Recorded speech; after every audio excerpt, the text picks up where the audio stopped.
Antologi Pembacaan Firman Tuhan yang Maha Kuasa.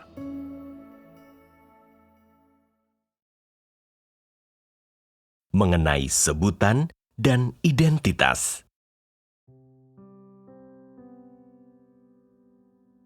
Jika engkau berharap agar layak dipakai Tuhan, engkau harus mengetahui pekerjaan Tuhan. Engkau harus mengetahui pekerjaan yang Dia lakukan sebelumnya di Perjanjian Baru dan Perjanjian Lama, dan terlebih lagi, engkau harus mengetahui pekerjaannya saat ini. Dengan kata lain, engkau harus mengetahui ketiga tahap pekerjaan Tuhan selama lebih dari 6.000 tahun ini.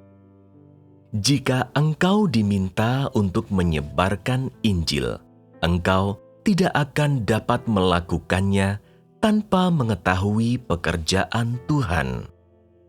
Orang akan bertanya kepadamu segala sesuatu mengenai Alkitab dan Perjanjian Lama dan apa yang Yesus katakan dan lakukan pada waktu itu.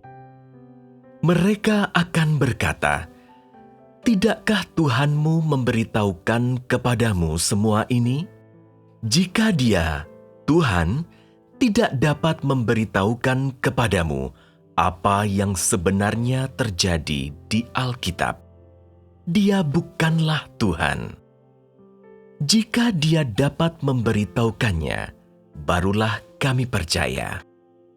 Pada mulanya, Yesus banyak berbicara mengenai Perjanjian Lama dengan murid-muridnya. Segala sesuatu yang mereka baca berasal dari Perjanjian Lama. Perjanjian Baru baru ditulis puluhan tahun setelah Yesus disalibkan.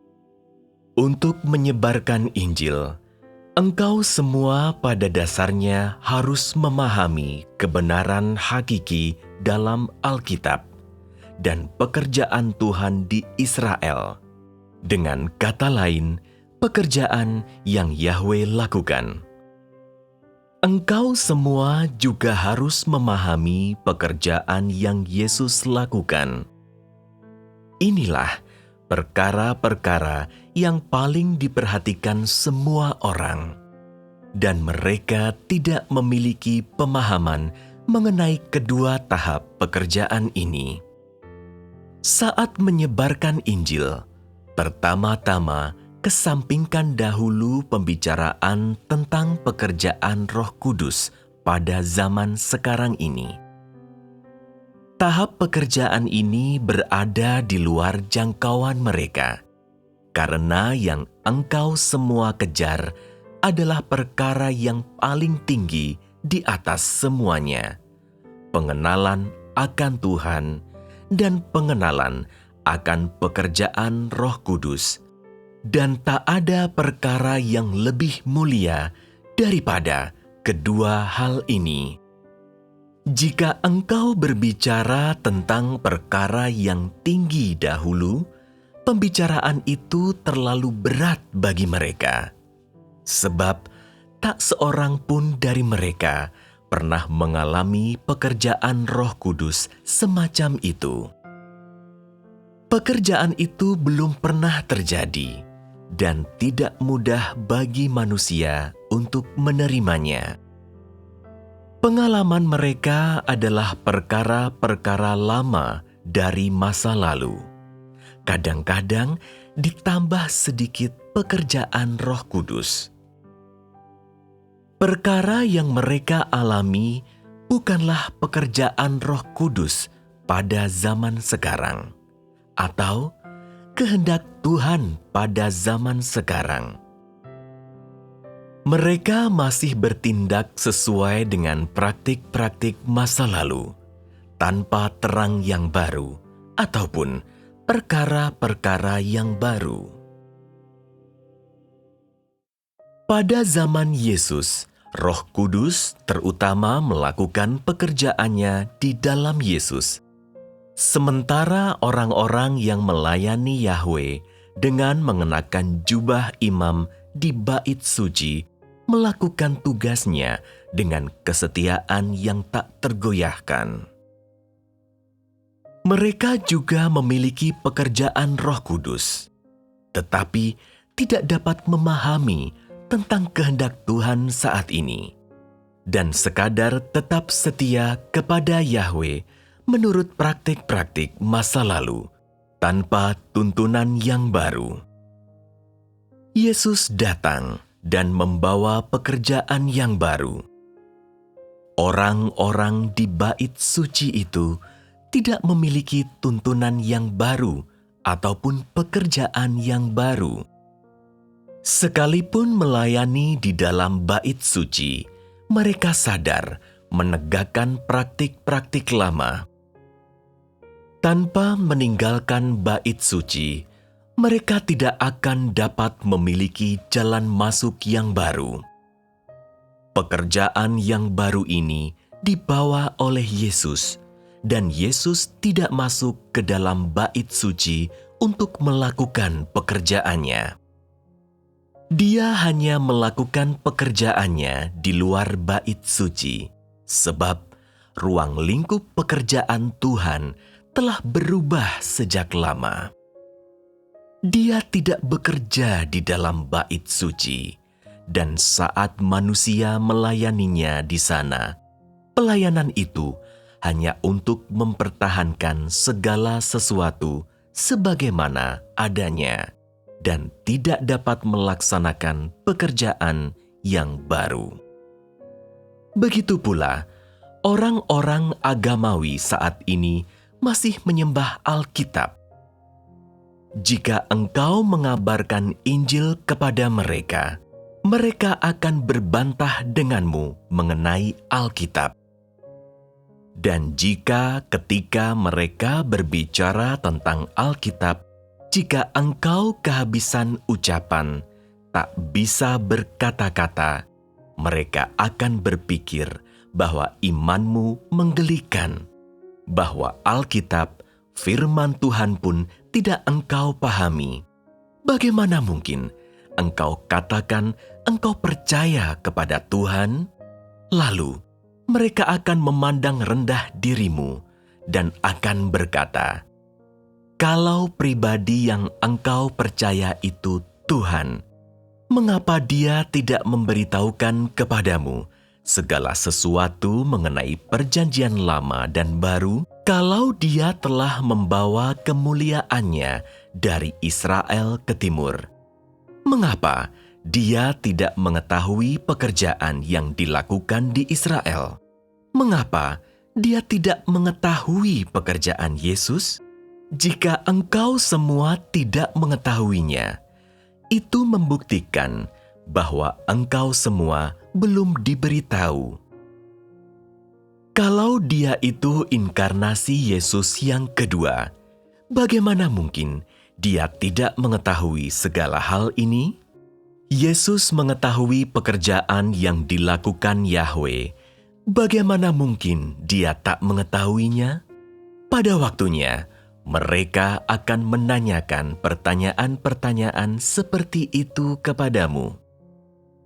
Kepala mereka penuh dengan perkara-perkara seperti itu. Bagaimana mungkin mereka tidak menanyakannya?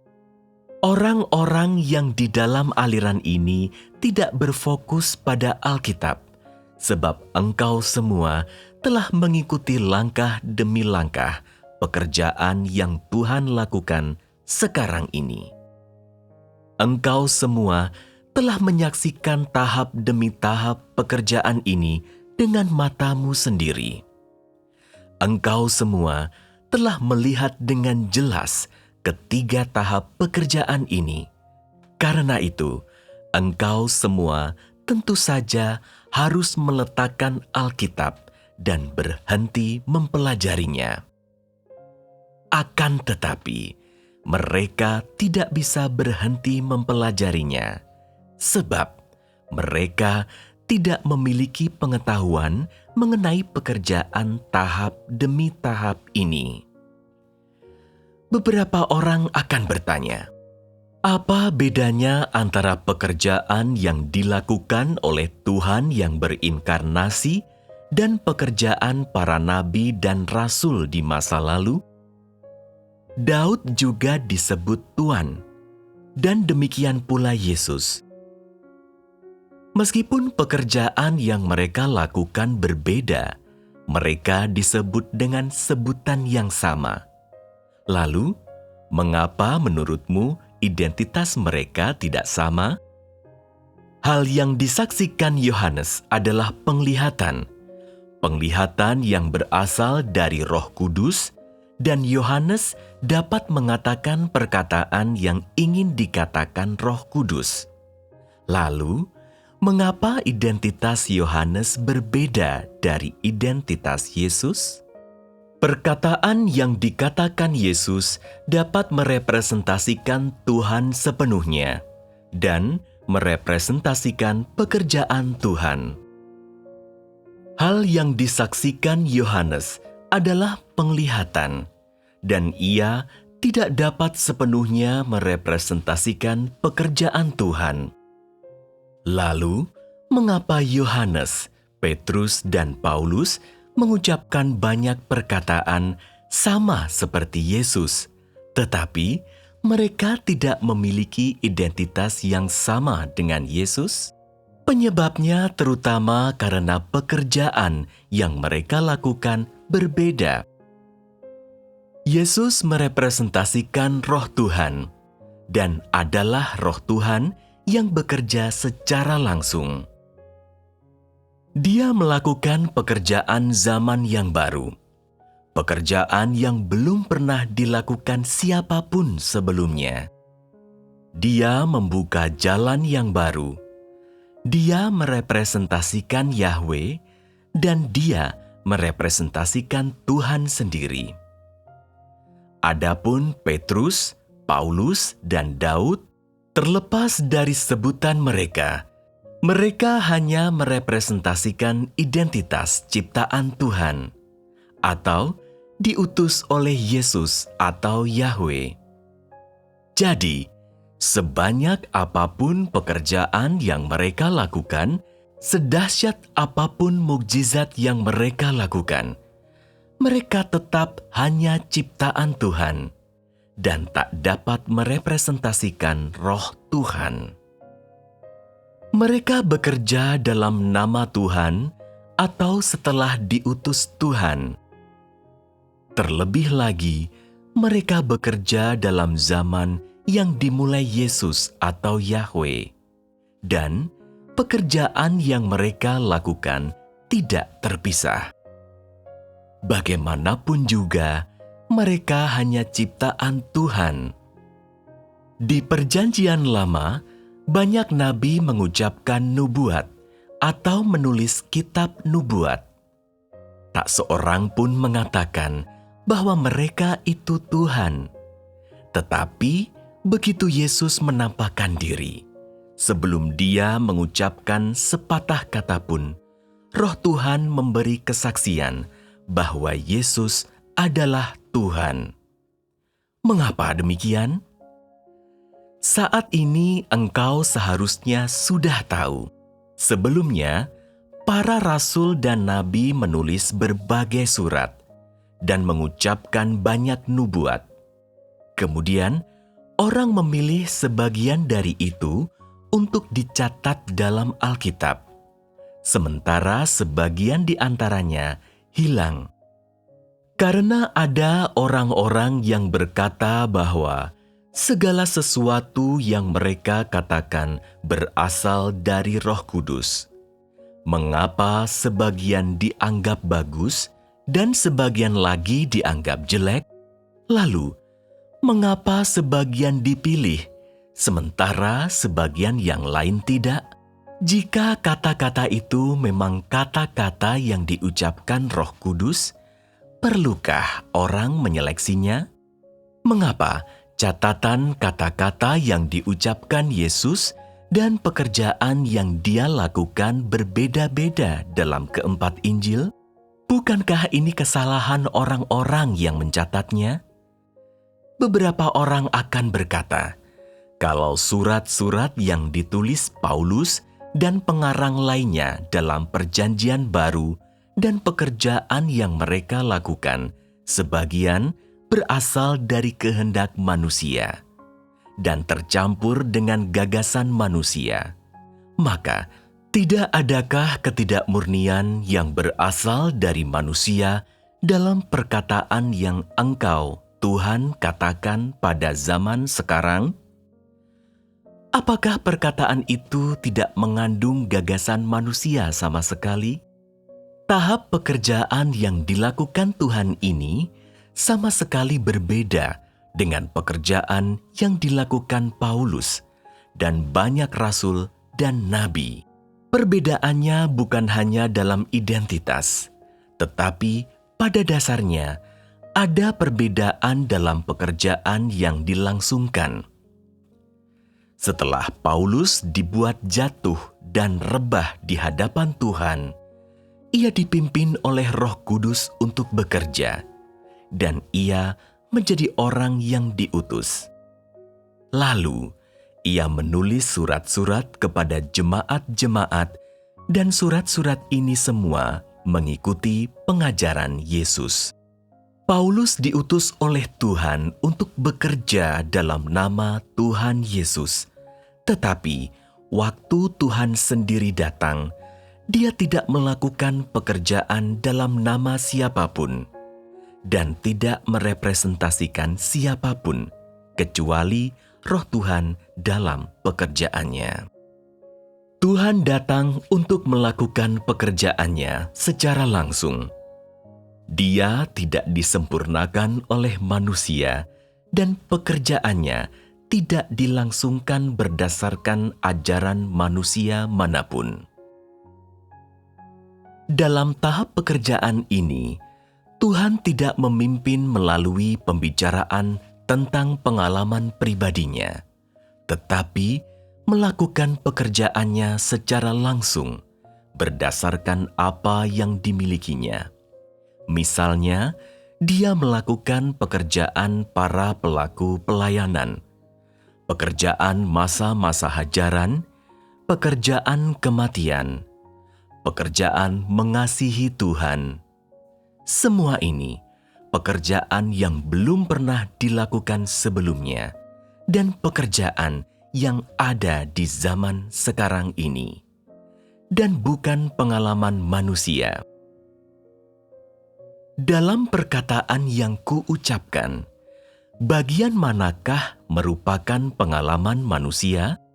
Bukankah semua perkataan itu berasal langsung dari Roh? Dan bukankah perkataan itu dikeluarkan oleh Roh?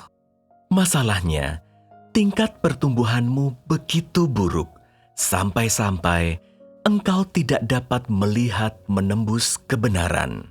Cara hidup praktis yang kubicarakan bertujuan untuk menuntun jalan, dan belum pernah dibicarakan oleh siapapun sebelumnya, dan belum pernah seorang pun mengalami jalan ini atau mengetahui kenyataan ini. Sebelum aku mengucapkan perkataan ini, belum ada seorang pun yang pernah mengucapkannya. Belum ada seorang pun yang pernah membicarakan pengalaman seperti ini. Mereka pun belum pernah membicarakan hal-hal yang terperinci seperti ini. Dan terlebih lagi, tak seorang pun pernah menunjukkan atau menyingkapkan hal-hal ini. Belum pernah seorang pun memimpin di jalan yang kupimpin sekarang. Dan bila jalan itu dipimpin manusia, maka jalan itu bukanlah jalan yang baru. Ambillah Paulus dan Petrus sebagai contoh. Mereka tidak memiliki pengalaman pribadi sebelum mereka berjalan di jalan yang dipimpin Yesus. Setelah Yesus memimpin jalan itu, barulah mereka mengalami perkataan yang diucapkan Yesus dan jalan yang dipimpin olehnya. Dari sini mereka mendapatkan banyak pengalaman dan menulis surat-surat. Jadi, pengalaman manusia tidak sama dengan pekerjaan Tuhan, dan pekerjaan Tuhan tidak sama dengan pengetahuan yang dijelaskan berdasarkan gagasan dan pengalaman manusia. Sudah kukatakan berulang kali bahwa pada zaman sekarang aku menuntun jalan yang baru, melakukan pekerjaan yang baru, dan perkataan serta ucapanku berbeda dengan perkataan dan ucapan Yohanes dan semua nabi lain. Tidak pernah aku mendapat pengalaman terlebih dahulu, baru memberitahukannya kepada engkau semua. Sama sekali bukan begitu caranya. Jika begitu caranya, bukankah hal itu akan menunda pertumbuhanmu sejak dahulu? Pada masa lalu, pengetahuan yang dibicarakan banyak orang juga mulia. Tetapi semua perkataan yang mereka katakan hanya berdasarkan pembicaraan orang-orang yang disebut tokoh-tokoh rohani. Mereka tidak menuntun jalan, tetapi perkataan mereka berasal dari pengalaman mereka, berasal dari hal yang mereka lihat, dan dari pengetahuan mereka. Sebagian adalah gagasan mereka, dan sebagian lagi merupakan pengalaman yang telah mereka simpulkan. Saat ini, sifat pekerjaanku sama sekali berbeda dengan sifat pekerjaan mereka. Aku tak pernah mengalami dipimpin orang lain. Aku juga tak pernah mengalami disempurnakan orang lain. Tambahan pula, semua yang kuucapkan dan nyatakan dalam persekutuan tidak seperti yang diucapkan siapapun, dan belum pernah dibicarakan siapapun. Saat ini, siapapun dirimu, pekerjaanmu berlangsung berdasarkan perkataan yang kuucapkan. Tanpa ucapan-ucapan dan pekerjaan ini, siapakah yang akan dapat mengalami perkara-perkara ini? Ujian bagi para pelaku pelayanan, masa-masa hajaran. Dan siapakah yang akan mampu membicarakan tentang pengetahuan yang seperti ini? Apakah engkau benar-benar tak dapat memahaminya? Tak soal tahap pekerjaan yang mana, begitu perkataanku diucapkan. Engkau semua mulai bersekutu seturut dengan perkataanku, dan bekerja seturut dengan perkataan itu, dan jalan ini bukanlah jalan yang pernah terpikirkan oleh siapapun di antaramu. Sampai sejauh ini, belum mampukah engkau memahami soal yang sedemikian jelas dan sederhana? Jalan ini bukanlah jalan yang pernah terpikirkan oleh siapapun. Bukan pula berdasarkan seorang tokoh rohani manapun. Jalan ini jalan yang baru, dan bahkan banyak perkataan yang dahulu diucapkan Yesus sudah tidak berlaku lagi. Pekerjaan yang sedang aku bicarakan adalah pekerjaan membuka zaman yang baru, dan pekerjaan itu adalah pekerjaan yang berdiri sendiri. Pekerjaan yang kulakukan dan perkataan yang kuucapkan semuanya baru. Bukankah ini pekerjaan baru masa ini? Pekerjaan Yesus juga seperti ini. Pekerjaannya juga berbeda dengan pekerjaan orang-orang di dalam bait suci. Jadi, pekerjaan itu juga berbeda dengan pekerjaan orang Farisi, dan pekerjaan itu tidak memiliki kemiripan sama sekali dengan pekerjaan yang dilakukan oleh semua orang Israel. Setelah menyaksikannya, orang tidak dapat memutuskan apakah pekerjaan itu benar-benar dilakukan oleh Tuhan. Yesus tidak berpegang pada hukum Yahweh. Saat Dia datang untuk mengajar manusia, semua yang diucapkannya baru dan berbeda dengan perkataan yang diucapkan orang-orang kudus masa lalu dan para nabi Perjanjian Lama. Dan karena hal ini, orang tetap merasa tidak yakin.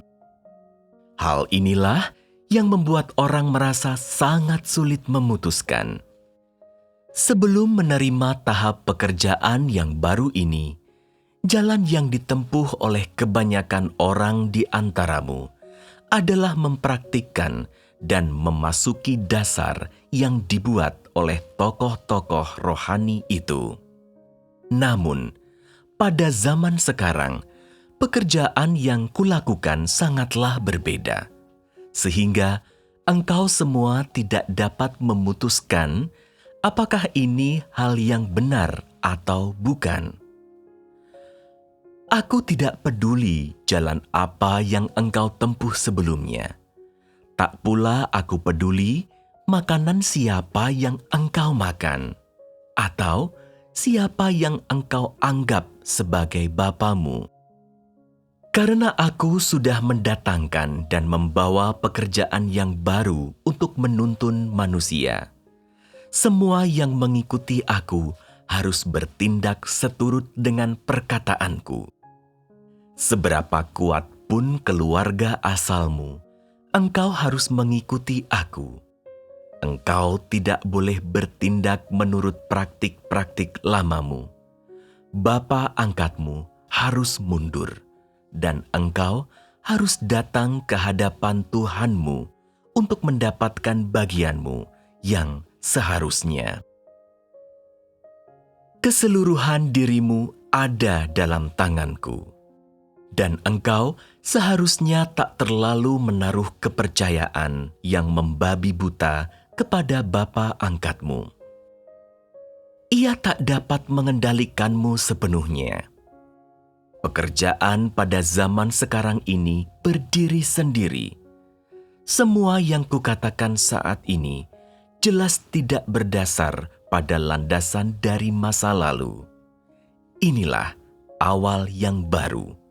Dan jika menurutmu pekerjaan ini diciptakan oleh tangan manusia, engkau termasuk orang yang kebutaannya tak dapat disembuhkan dengan apapun.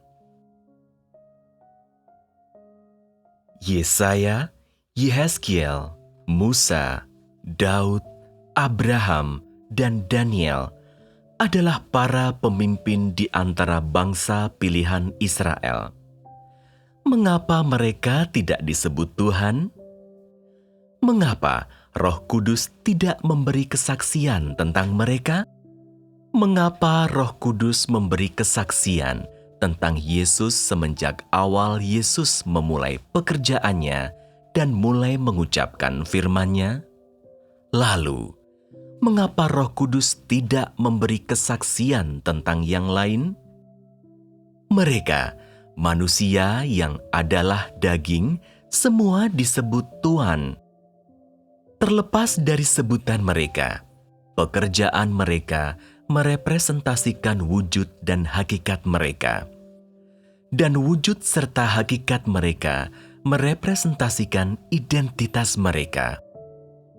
Hakikat mereka tidak ada kaitannya dengan sebutan mereka.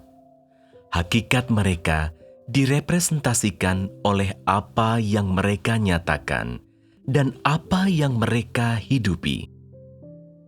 Di Perjanjian Lama, tak ada yang luar biasa mengenai panggilan Tuhan, dan seseorang dapat dipanggil apa saja.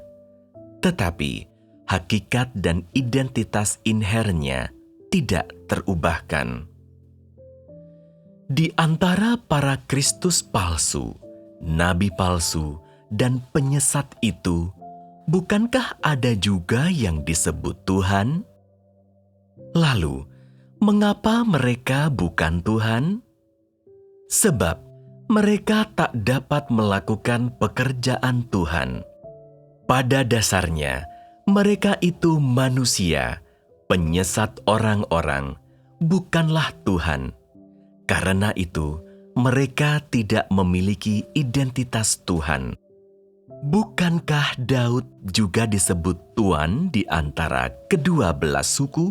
Yesus juga disebut Tuhan. Mengapa hanya Yesus sendiri yang disebut Tuhan yang berinkarnasi? Bukankah Yeremia juga dikenal sebagai anak manusia? Apakah Yesus tidak dikenal sebagai anak manusia? Mengapa Yesus disalibkan atas nama Tuhan? Bukankah karena hakikatnya berbeda? Bukankah karena pekerjaan yang dilakukannya berbeda? Apakah gelar sebutan memang penting? Meskipun Yesus juga disebut anak manusia, dialah inkarnasi Tuhan yang pertama.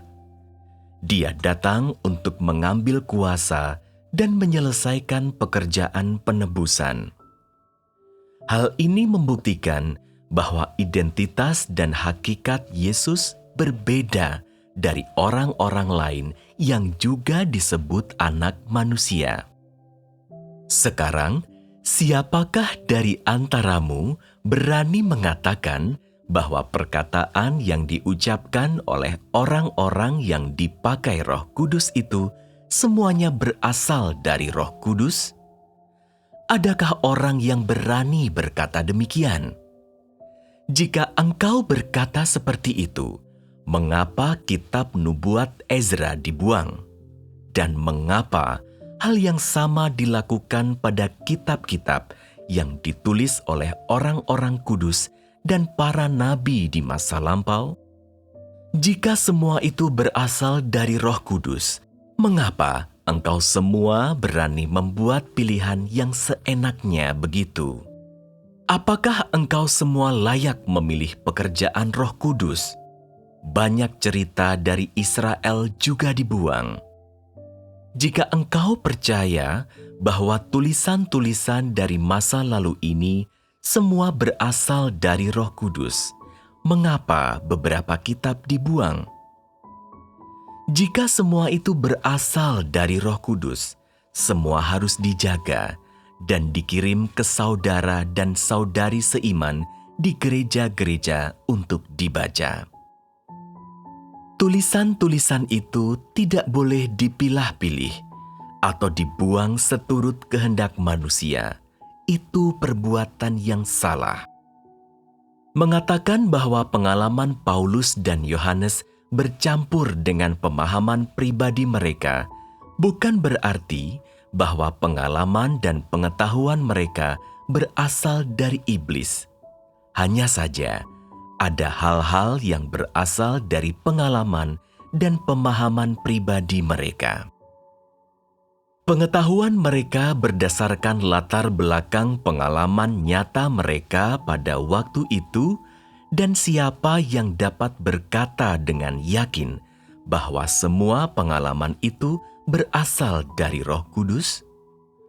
Jika keempat Injil semua berasal dari Roh Kudus, mengapa Matius, Markus, Lukas, dan Yohanes masing-masing mengatakan hal yang berbeda tentang pekerjaan Yesus? Jika engkau semua tidak percaya hal ini, lihatlah catatan di Alkitab mengenai bagaimana Petrus menyangkal Yesus 3 kali. Semuanya berbeda dan masing-masing memiliki ciri-cirinya sendiri. Banyak orang bodoh berkata, Tuhan yang berinkarnasi juga manusia. Mungkinkah perkataan yang dia katakan sepenuhnya berasal dari Roh Kudus?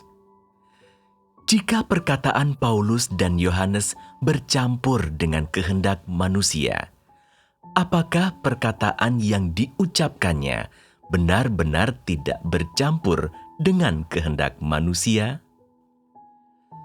Orang-orang yang mengatakan hal semacam itu buta dan bodoh.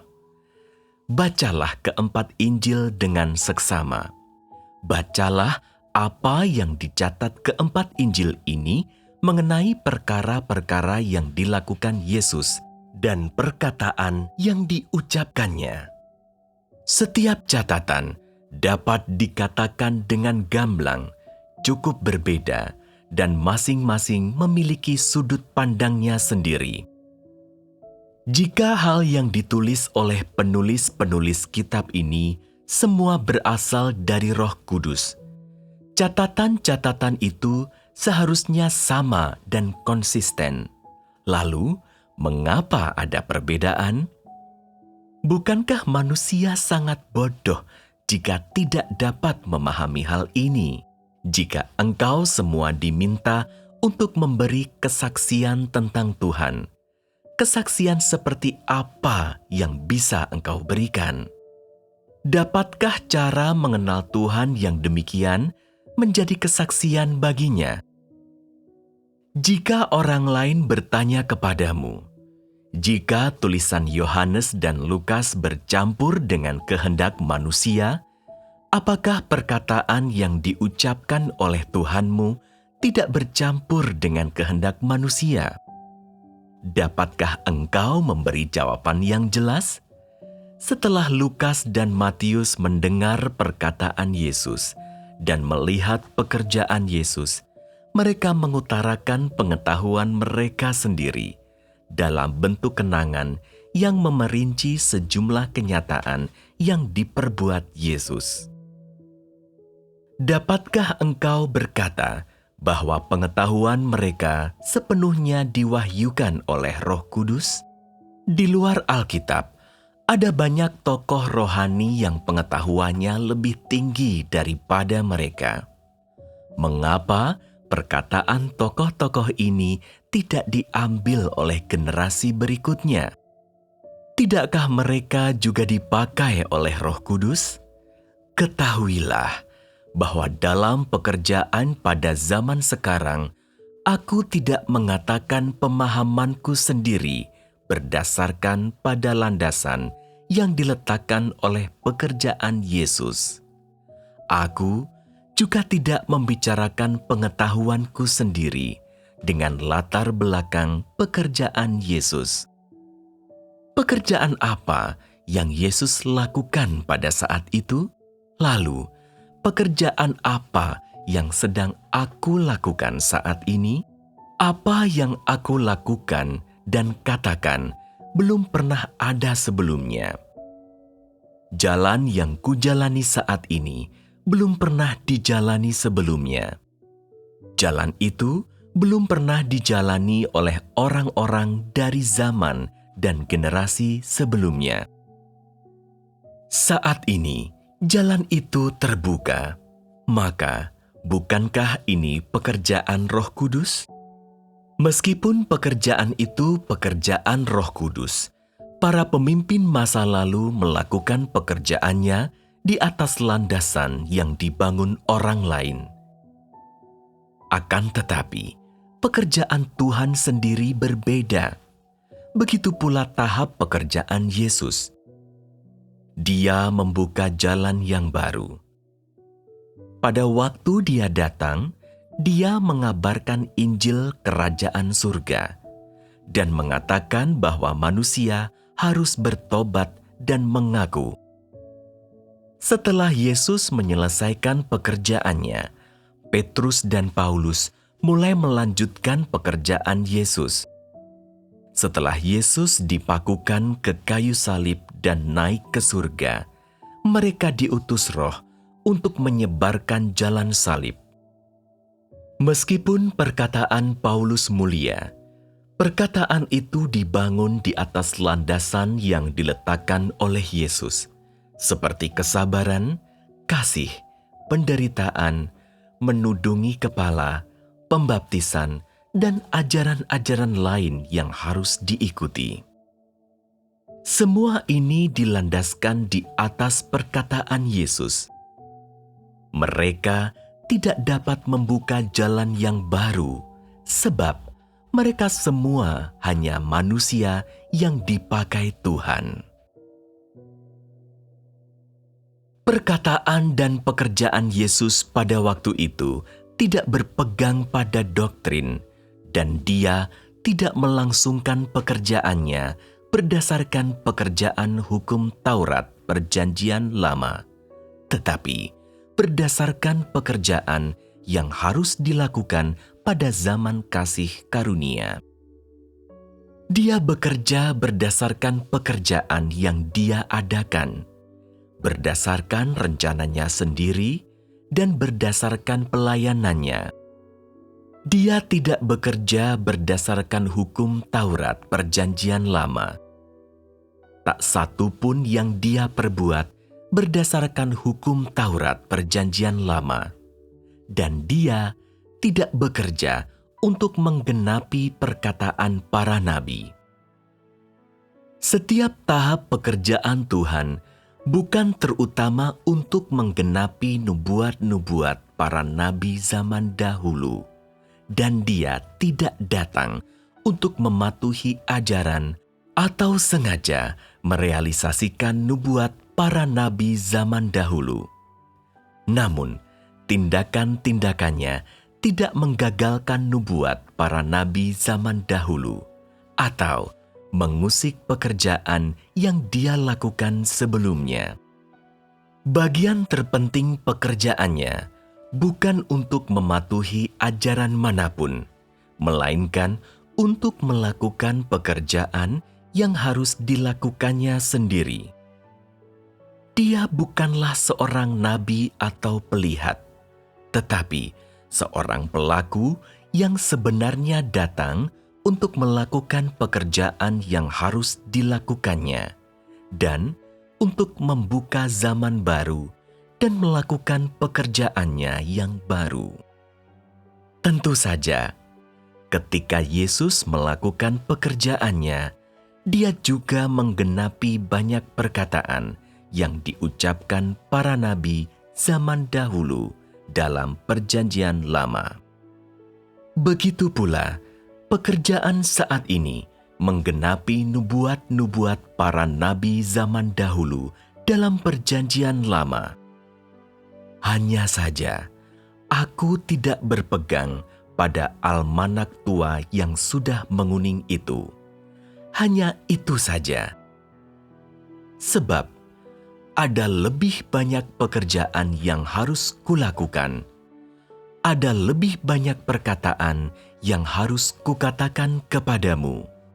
Dan pekerjaan serta perkataan ini jauh lebih penting daripada menjelaskan perikop-perikop dari Alkitab. Sebab pekerjaan seperti itu tidak memiliki makna atau nilai yang penting bagimu, dan tidak dapat menolongmu atau mengubahmu. Maksudku melakukan pekerjaan yang baru bukanlah demi menggenapi perikop-perikop tertentu dalam Alkitab. Jika Tuhan datang ke bumi hanya untuk menggenapi perkataan para nabi zaman dahulu di Alkitab, maka siapakah yang lebih besar? Tuhan yang berinkarnasi atau para nabi zaman dahulu itu? Lagi pula, para nabikah yang bertanggung jawab kepada Tuhan, atau Tuhan yang bertanggung jawab kepada para nabi? Bagaimana engkau menjelaskan perkataan ini?